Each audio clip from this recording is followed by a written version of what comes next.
He was the king of pop, but also the king of transformation.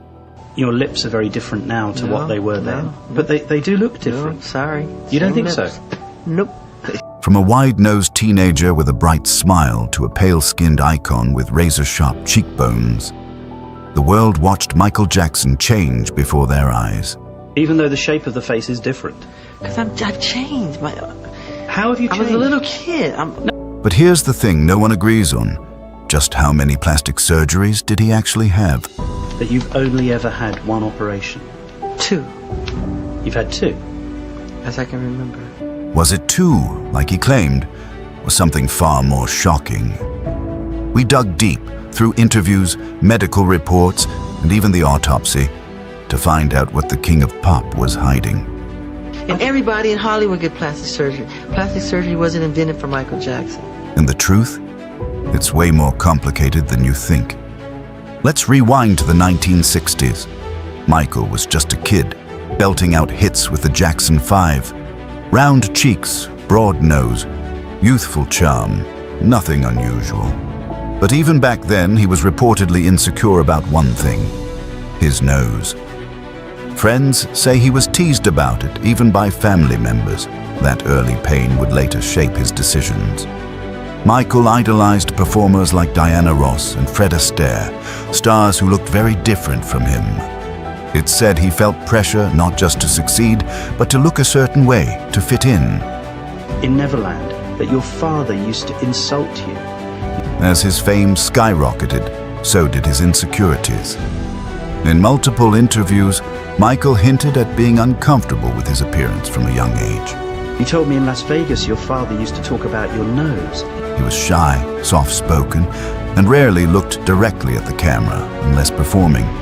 Behind the charisma was a young man learning to navigate a spotlight that never turned off. So I can understand why you wanted to change your appearance. It makes sense. In 1979, Michael had his first rhinoplasty. He claimed it was to fix a broken nose from a dance rehearsal injury. Fair enough, but experts noticed his nose kept changing.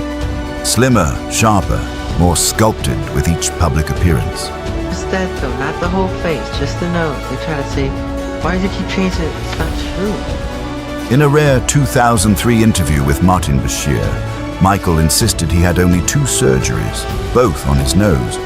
But fans and facial surgeons alike weren't buying it. I don't do anything to my face. Honestly. Honestly. The nasal bridge had clearly narrowed, the tip reshaped. And what about the rest of his face? Surgeons have said that what looked like 1 or 2 procedures was more likely a series of subtle changes over time. They believe he began experimenting with minor procedures in the early 80s. Fillers, contouring, and skin treatments. Yeah, but even the shape of your face has changed. No, it has not. I've had no plastic surgery on my face, just my nose. By this time, Michael was also experimenting with his hair, chemically straightening it and ditching his natural afro for shoulder-length waves. His wardrobe grew more theatrical, his makeup more defined. He was crafting an image, one far beyond a typical pop star. By the time Thriller dropped in 1982, the transformation had begun. His nose was noticeably thinner, his skin starting to lighten. Michael claimed he had vitiligo, a real autoimmune condition that destroys skin pigment. He wasn't lying. Autopsy results confirmed he had it. But it didn't explain the straightened hair, the disappearing afro, or the increasingly chiseled features. Fans began asking, was this a skin condition, or was Michael deliberately distancing himself from his black identity? It was a controversial question, and Michael denied it repeatedly. He said his lightening skin was something he couldn't control. Still, by the late 80s, his appearance no longer resembled the boy who sang ABC. His eyebrows appeared tattooed. His cheeks looked more defined, and rumors of additional nose jobs began to surface. He often wore makeup to even out his complexion. Foundation covered depigmented patches. Red lipstick and eyeliner enhanced the camera-ready effect. But the public wasn't sure if they were looking at Michael or a persona he was building. Fast forward to the 1990s.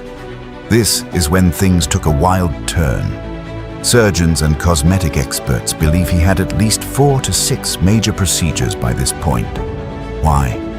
His nasal structure appeared weakened, with nostrils pulled upward and a ridge that seemed barely supported.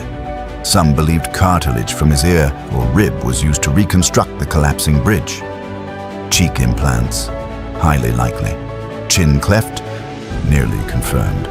Jawline contouring, all signs pointed to yes. Michael's face had taken on an almost sculpted, mask-like quality. Photographs from this era show a man completely transformed. His face looked thinner, tighter, more angular. And while some fans praised his new look, others were deeply concerned. Michael began wearing surgical masks in public. Some assumed it was paranoia about germs. Others believed he was hiding botched surgeries or post-op swelling. He also started wearing sunglasses frequently, not just for style, but perhaps to conceal recovery, swelling, or signs of cosmetic work. His public appearances were carefully managed, with lighting, angles, and wardrobe choices designed to enhance his evolving image. Plastic surgeons who never treated Michael directly have offered some shocking estimates. Based on photographic evidence and changes in facial anatomy, some say he had between 6 and 12 cosmetic surgeries. Dr. Wallace Goodstein, who worked in the same practice as Jackson's surgeon, said he witnessed Michael come in for surgeries every 2 months for years. From nose reshaping to cheek alterations, the procedures were constant. Many believe Michael suffered from body dysmorphic disorder, a condition where individuals obsess over perceived flaws. For someone under the microscope like Michael, the pressure to appear perfect could have been unbearable. His family also expressed concern. Sister Latoya once claimed he was addicted to surgery. Even close friends began to see his appearance as a cry for help rather than vanity. Experts also noted that many of Michael's alterations appeared to follow trends in Hollywood. High cheekbones, narrow noses, smooth foreheads, all signs of chasing a beauty ideal that constantly shifts. When Michael passed away in 2009, his autopsy revealed a mosaic of choices. Some medical, some cosmetic, all deeply revealing. First, the structure of his nose. The cartilage was almost entirely missing. Surgeons had likely reconstructed it multiple times, using tissue from other parts of the body like the ear or rib, a common method when nasal support collapses. Tattooing was also extensive. His scalp had been tattooed black to blend in with wigs, a solution to hair loss caused by years of chemical treatments, scalp burns from an infamous Pepsi commercial accident, and perhaps traction alopecia from wigs and hair pieces. His eyebrows were tattooed to appear darker and more defined. His lips, tattooed pink, possibly to create a youthful, consistent color. Scars were also telling.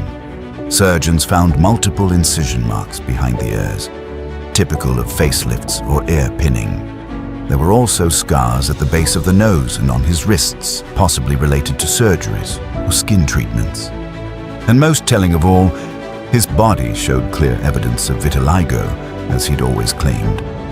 Large patches of depigmented skin confirmed he wasn't lying, but rather concealing it with depigmentation creams and makeup. It was an attempt to even his skin tone, not erase it. The autopsy also found multiple signs of medication use, including sedatives and painkillers, possibly linked to post-surgical recovery. This raised further concern about whether he had become physically dependent on cosmetic procedures, not just psychologically. So, how many plastic surgeries did Michael Jackson actually have? If you count only major procedures, rhinoplasties, cheek implants, chin clefts, brow lifts, the number likely ranges between 8 to 12. But if you include minor touch-ups, scar revisions, skin bleaching, tattooing, and temporary fillers, experts estimate the total could easily reach 20 to 30 interventions over his lifetime. And yet, Michael stuck to his story. Just 2. What's clear is this. Michael didn't see these surgeries as transformation. He saw them as repair, fixing what fame, family, and fear had broken.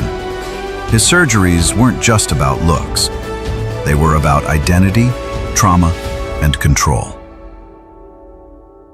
Fans and experts alike now look back at his evolution as a reflection of what happens when personal pain meets public pressure. Michael's face became a canvas, one that told a story few were ready to hear. Whether it was pain, perfectionism, or the crushing pressure of fame, Michael Jackson's transformation was both mesmerizing and tragic. He was a genius on stage, but behind the makeup and surgeries was a man at war with his own reflection.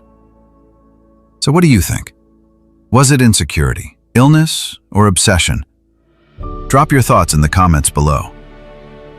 And don't forget to like, subscribe, and hit the bell icon if you want more deep dives into pop culture's most mysterious legends. Thanks for watching, and remember, behind every icon is a story you never truly knew.